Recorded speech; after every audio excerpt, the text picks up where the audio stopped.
Good morning, everyone. Welcome to Kelowna. How many of you are from out of town? Well, most of you. How many from the lower mainland?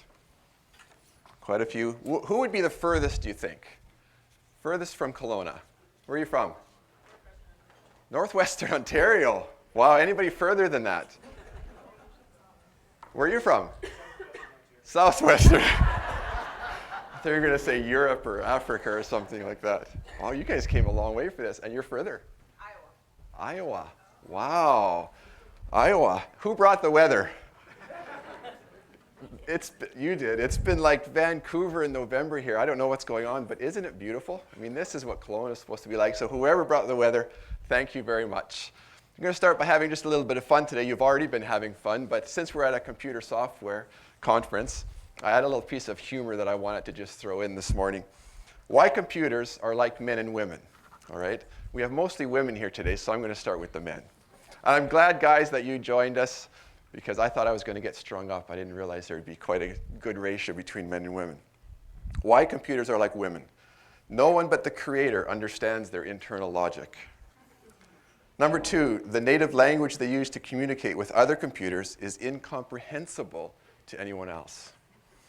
Even your smallest mistakes are stored in long-term memory for later retrieval.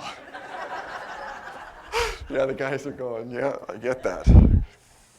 Number four, as soon as you make a commitment to one, you find yourself spending half your paycheck accessorizing for it. Why computers are like men? In order to get their attention, you have to turn them on. They have a lot of data, but they're still clueless. Okay, isn't that true? They're supposed to help you solve problems, but half the time, they are the problem.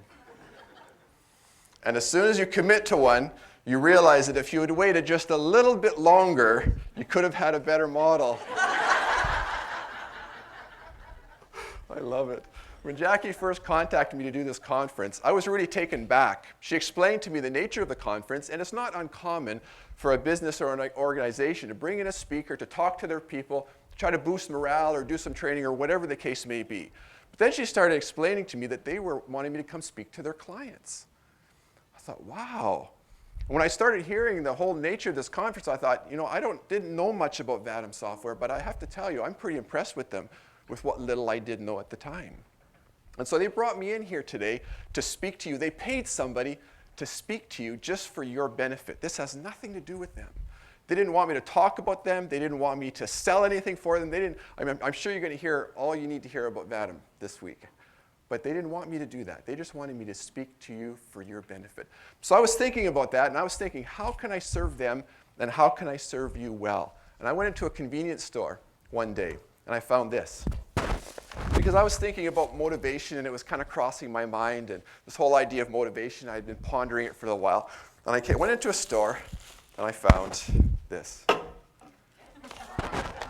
Now, if Red Bull gives you wings, that's got to be a rocket pack. Have you ever drank one of those? Who says size doesn't matter, right? There's enough caffeine in this sucker to knock out an elephant. So I was thinking about that. I thought I should have bought everybody one of these. Talk about motivation. We'd all be just kind of wired. You guys would be flying. It would be the best conference you'd ever been to. And if I had one before here, I'd be kind of doing dances around the stage. It'd be very entertaining. I asked Jackie this week a little bit about the setup. And she emailed me back and said, well, there's a stage. I feel like I'm towering above you here. But she said it's about 12 by 16 or something. Then she says afterwards, is that going to be big enough for you?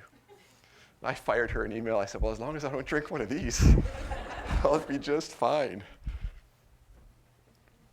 People ask me what I do, and I don't like to say I'm a motivational speaker. For one thing, their eyes just kind of glaze over, and people don't generally know what to do with that kind of information. I don't like to say that I'm a motivational speaker, because who is it that really motivates us? Is it a speaker? No, it's you. You motivate. You can listen to the most boring speaker in the world, and you can still be motivated. I mean, you can think to yourself, how is it possible that he is so boring? Hopefully that's not going to be today. How is it possible that he can be so boring? And you talk to the next guy beside you, are you listening to this? This is amazing. He must really work at being this boring. And then you motivate yourself and you think, I don't want to be like that. Whatever your career choice is, you think, I'm going to do better than that. And I'm going to be better than this guy. I met a young guy once who was the son of an alcoholic. His father was very verbally, physically abusive. When they sat around the supper table, I mean, he grew up with the knowledge, with the idea, children should be what? Seen and not heard. How many of you have heard that? Yeah, most of us have heard that. But in this family, it was reinforced. And when they sat around the dinner table, if the children spoke, the father would take the butter knife and wrap them over the knuckles with the handle. Just the thought of that, to me, is painful. And if the children made noise with the fork on their teeth, have your kids ever done that? Made that grating noise? It's like rubbing your nails down a chalkboard. If the kids ever did that, they would get a rap on the knuckles. Because his dad was an alcoholic, they moved around an awful lot. He couldn't hold down a job. And so he became this kid who was kind of a wallflower. He became very shy. He walked up the side of the hallways of the school, had a hard time making friends, became so shy that by a grade 11, even though he was the captain of the basketball team, he never had a date because he could barely talk to girls. He told me a story of this one time where he was walking up the hallway and a young girl batted her eyelashes at him and said hi. And he got so embarrassed, he turned red. His heart was in his throat. It was beating fast, and he just ran by. Couldn't say anything. And as he ran by into the gym to kind of hide and play basketball, she yelled after him, "You don't have to be so shy, you know." That kind of an upbringing has to affect a person and what they become. What do you think that young man became? I became a motivational speaker. I became a public speaker. Now, when I think of that, that absolutely floors me. That amazes me. When I think about that young man and what he was like, that young man became a speaker and stands before you today doing what I do, it amazes me. Do you know what the number one fear people have is? Speaking. It's the number one fear. Do you know what number two is? Necrophobia. Anybody know what that is? It's the fear of death. That means if you go to a funeral, most people there would rather be in the casket than giving the eulogy. Think about it. And so here's this young man who becomes a speaker. And I want to tell you, if I could do that, you can do anything you set your mind to. Absolutely anything you set your, whatever that thing is in your life that you would like to accomplish, that you've been saying for years, I can't do it, you can do it. You can do anything that you set your mind to. And that's part of what self-optimization is. It's just simply the process of becoming a better you, of maximizing your potential. Now, I don't know if anybody's prepared, but I'd wanted to show a video clip. Are we prepared to do that this morning? Okay, let's show that clip now. Thank you.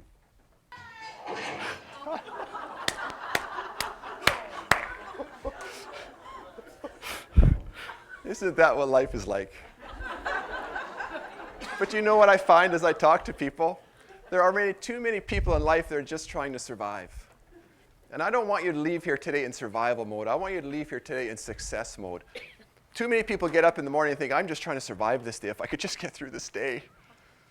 But wouldn't it be better to get up and instead of thinking that, boy, if I could just succeed today, if I could just accomplish something that's going to put me that much further towards my goals. And that's the whole point here. There's a phenomenal study done in Yale, 1953, where they took the graduating class and they asked them this question: do you have long-term goals? And do you have a plan to attain those goals? Only 3% of the graduating class had long-term goals and a plan to attain those goals. They went back 20 years later, in 1973, to do a follow-up study. And they wanted to know what the difference was between these two groups of people. Do you know that the 3%, it was less than 3%, had accomplished more in their life, were more balanced, were more successful than the other 97%? In fact, in just financial terms, that 3% had more financial success than the whole 97% put together. Do you know why that is? It's because they focused on themselves. It's because they set goals. We often go through life focusing on other people. How many of you feel like your life is being controlled by somebody else? Say, I. Your life is being controlled by circumstances, being controlled by somebody else. And I want us to think for just a few minutes this morning about yourself. Doing things for yourself. Focusing on self. Because if we're not healthy as individuals, we can't help the people around us anyway. And so that's what we're going to talk about this morning. We're going to take the word self. We're going to look at 4 aspects of self-optimization. And we're going to deal with each one individually. The first one, S, stands for strategy. Strategy. Strategy is just a long-term plan for success. Success has more to do with how we organize our mind, our bodies, and our resources than with what we're actually capable of. Successful people aren't necessarily the smartest or the best looking or the ones who have the most going for them. Successful people are the ones who can take what they have, whatever it is, and formulate a strategy to make it successful. In 1993, Jamie Clark climbed Mount Everest. Looking back on his success, he said these words: "When you get yourself into shape for a climb like that, you spend several hours a day working on an incline treadmill. You look goofy. You smell. It's an ugly scene. And that's always true. The road to success is not pretty. When you get to the top of the mountain, you look beautiful in all of the pictures, but it's all of the other stuff that gets you there, and it's real ugly." At 29,035 feet, Mount Everest is a pinnacle of success for any mountain climber. But you know what? You don't drive up to the bottom of Mount Everest and decide to go for a stroll, do you? You have to have a strategy. Sometimes it takes years of planning and years of preparation before you can achieve that kind of a goal. But we all want to look beautiful in the pictures, but we want to do it without a strategy, and it doesn't work that way. There's a new song that came out not too long ago called "I Want to Be a Billionaire." Have you ever heard that? You gotta love isn't it catchy? You gotta love the lyrics. I won't sing it for you, so it's okay. But some of the lyrics go like this: "I want to be a billionaire, so frickin' bad. Buy all of the things I never had. I want to be on the cover of Vogue magazine, smiling next to Oprah and the Queen." Of course, Oprah has to be in there. That looks good, doesn't it? That would be all of our ultimate idea of what we would like. And yet, it doesn't come to us by dreaming about it or by wishing for it or by singing about it. It comes by formulating a strategy. First step in formulating a strategy, you have to have a clear perception of where you are. This is not tough, but it takes brutal honesty. We have to look clearly at what our life is and have a clear perspective of where we are in our lives. I went for a visit to my friend in Revelstoke, and we loved being out in the bush. We loved hiking. So there was a local mountain with a glacier on the top of the mountain within view. And we thought, wouldn't it be cool to get up onto that glacier and explore it, spend some time exploring it? So we decided we were going to make this hike one Saturday. We got up early in the morning before light. Before dark would have been early. We got up before light. In fact, we left when it was still dark out because we wanted to get up to the top of the mountain. We're driving down the road where we know the trailhead is supposed to be, but we're enjoying the day, we're enjoying each other, we're thinking about the trip, we're talking, we're excited. We drove right past the trail. We got several miles past, we thought we better turn around. So we turned around and we went back. This time, we're being a little more careful. We're watching, we're looking. Bothering me, he wanted my food, and I didn't want any ducks around to give anybody swimmers it, so I grabbed a handful of sand and I kind of threw it at him. Now, I wasn't trying to hurt the duck, and I didn't throw it hard. I just wanted to kind of shoo him away. Well, there was a little boy, I don't know how old he was, but he was young, and he saw me do this. And he says, "Cool." And he takes off, grabs 2 fistfuls of sand, and he's running as fast as he can like a bat out of hell. And his mother sees him do this.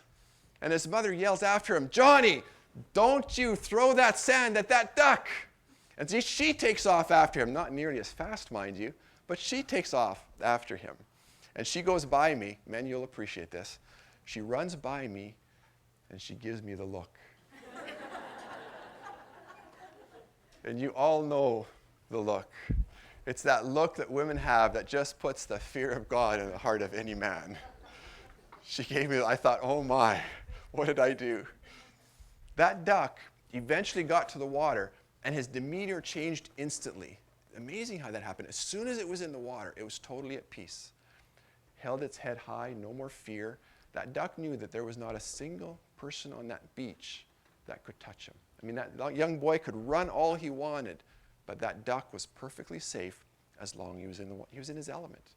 Ducks were born to swim. One would die in the attempt. Thus, Roger Bannister says, when I got up from the track after collapsing at the finish line, I figured I was dead. Can you imagine? Roger Bannister had a goal, something he wanted so badly that he was willing to die for it. That's passion. The key to success is finding something that you are passionate about, something that will cause you to get up early in the morning, that will cause you to stay up late at night. Most people don't succeed because they simply don't know where they want to go. Now we have some idea of what we want in our lives. We want more love, more time, more money. How many here would like to have more money? Yeah, would you like to have more money? What's your name? Roxanne. Roxanne? I'm Gerald. Hi, Gerald. You call me G. You'd like to have more money? Of course. Okay, here you go. There's $1. Thanks. She just achieved her goal. But that's not what you had in mind, was it? No, lots more money. That's not what any of us had in mind, is it? No, it's not what we had in mind. But we do that to ourselves all the time. In order to empower our minds, we have to be far more specific. Break the 4-minute mile. That's a pretty specific goal. A fuzzy future has no pull power. When we start to define our future, and the more clear that picture gets in our minds, the more it's able to draw us. It becomes like a magnet, drawing us towards it. And the more specific we can be, the more pull power that is going to have in our lives. We have to have a clear vision. When I took a year off of school after grade 12 because I wanted to make some money before going to college. And I worked in a sawmill. I was working graveyard shift. I had a vehicle, but I liked taking my motorcycle to work. So I was driving my bike to work one night. It was dark because it was graveyard shift. And I didn't realize the road had been washed out. So I'm coming down the dirt road into the sawmill. It's downhill. I'm doing about 90 because I'm a little bit late, 90 clicks on this motorcycle. And all of a sudden, I see in front of me, not too far in front of me, the road is washed out, and I can see the culvert, the metal culvert down. It was that deep. And I just panicked. I had that just overwhelming sense of fear. So I did all that I could do. I cranked the throttle, tried to get as much power as I could, and I just yanked on the front tire to try to get it over. I was going to try to jump this thing, like any young guy would try to do. But I was going way too fast, and there was just no power there. My front tire went down into that hole, and I flew over the top of my bike. Thankfully, I was wearing steel-toed boots, and I had a metal backpack on my back. So I managed to roll onto my back, put my feet up, arch my back up off the ground, and I just slid for I don't know how far I slid. But as I was looking up, I saw my bike spinning like this over top of me, the headlights just spinning. And it crashed on the ground and went flying and totally totaled the bike. I went into work, explained what had happened and why I was late after pushing my bike the rest of the way to the mill. And I went underneath one of the conveyor belts where I was having to do some cleanup. And I just started shaking uncontrollably. I don't know if I went into shock or what the deal was. But I learned something riding motorcycles. I learned that you hit what you focus on. You hit what you focus on. And so you never want to focus on the obstacle. If you're riding down a trail and you're a little bit out of control, you're going too fast, and you see a tree, if you look at that tree, you hit the tree. How many here have ever trained a young person how to drive? You've taught your kids how to drive? That's an experience, isn't it? What is it? You can be driving down a road, it's pretty clear, there's not a lot of traffic, and there's a pothole 100 yards down the road. And you're thinking to yourself, there's no way. It's not possible. But as you get closer and closer, you finally get there, and ka-thunk, ka-thunk, you hit the only pothole in the road. Why is that? It's because that's what they were looking at. It's the same as somebody skiing down a hill. Have you ever seen Funniest Home Videos? And there's this perfectly open hill. There's one tree in the hill. And there's a skier coming down the hill. And they nail that tree head on. And you think, they must have worked really hard to hit that one and only tree. It's because that's what they were focusing on. You never focus on your and yet we do that in life all the time, don't we? We focus on the negative. We focus on the obstacles. We focus on the circumstances that might be looming before us that are going to, we think, destroy us. But we need to focus on our preferred future. Where is it that we want to go? Once you know where you are and where you want to go, it's just a matter of figuring out how you're going to get there. We need to have a plan. A strategy is just simply a way to get what you want. You can have anything you want if you want it badly enough and you have a way to get it. We need to have a strategy. The second, actually, before I move on, when I was just a youngster, I used to love hiking. I think I've mentioned that already. My brother and I would go out every Saturday and just climb mountains, climb the hills, get out into the bush. One night, we got out really early. 4 o'clock in the morning we left. But we neglected to tell our mom we had gone. So we're walking through the bush really early in the morning. The night before, we had seen a movie called Grizzly. I don't know if you remember the movie. This is a few years ago.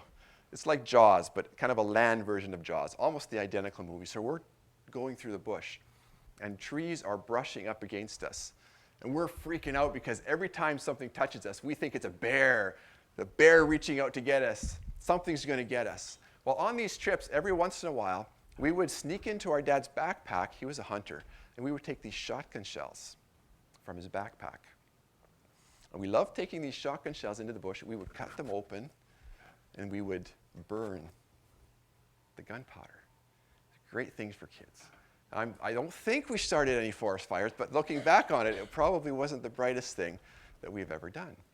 So in grade 7, our grade 7 class is asked to do a project. And I decided to do a volcano.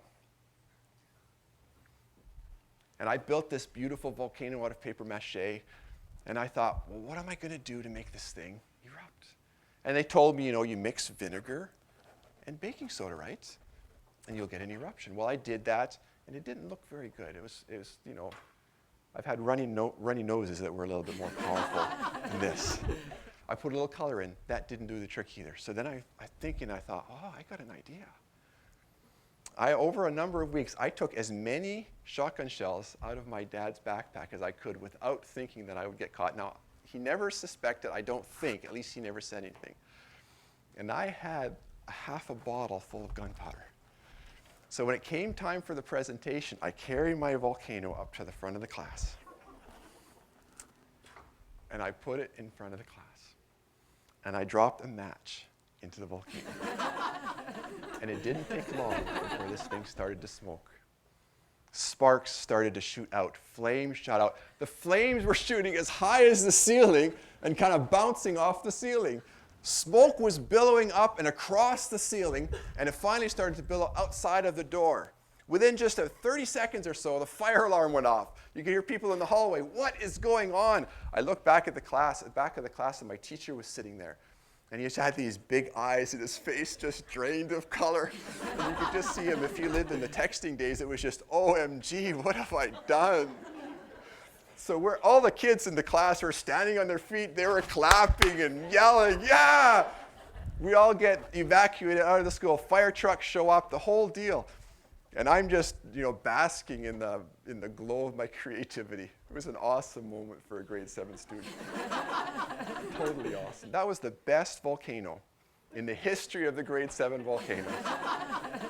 At least I think so. And you're not going to burst my bubble because it was awesome. Really awesome. But why was it so successful? Because I had a strategy. I would have looked pretty foolish standing up there with no way of making anything happen. Just this paper. Vinegar and baking soda would have been better than nothing. I want you to hear me say something today. You have that kind of explosive potential. Everybody does. All you need is a spark to light it. All you need is a strategy. You have within you qualities, talents, abilities.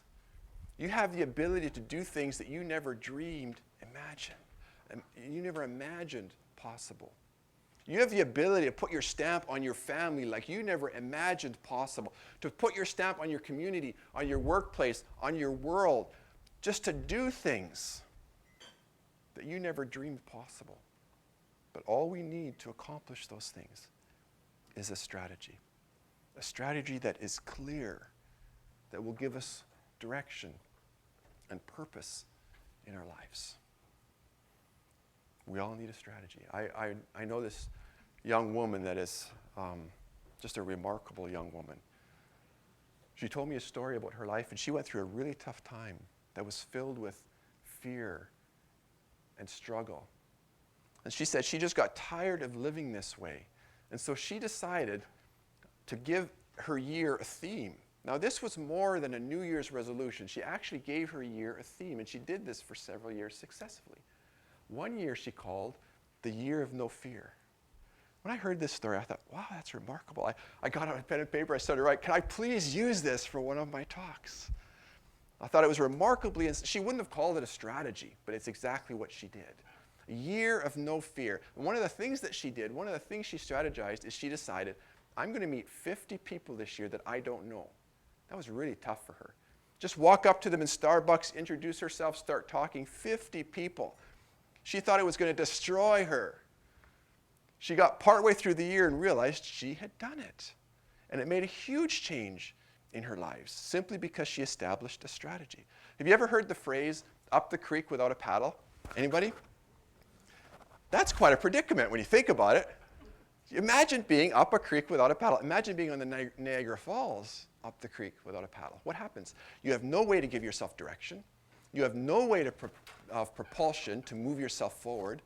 People who live their lives without a strategy are basically living up the creek without a paddle.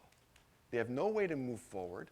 They have no way to give themselves direction. They're basically at the mercy of life and circumstances, and they're being carried along by the currents of life. And we don't want to live that way. We want to have more control than that of our lives, and so we need to live with strategy. That's the S. The E stands for expertise. Expertise. There is a story, an ancient story, about a time when all of the animals formed their own school.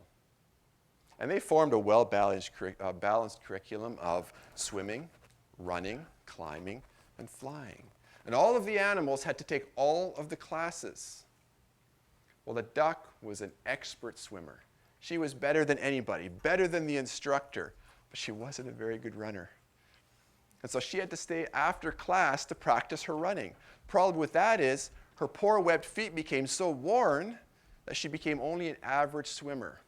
But guess what, folks? Average is okay, isn't it? So nobody ever worried about it. Nobody except the duck, that is.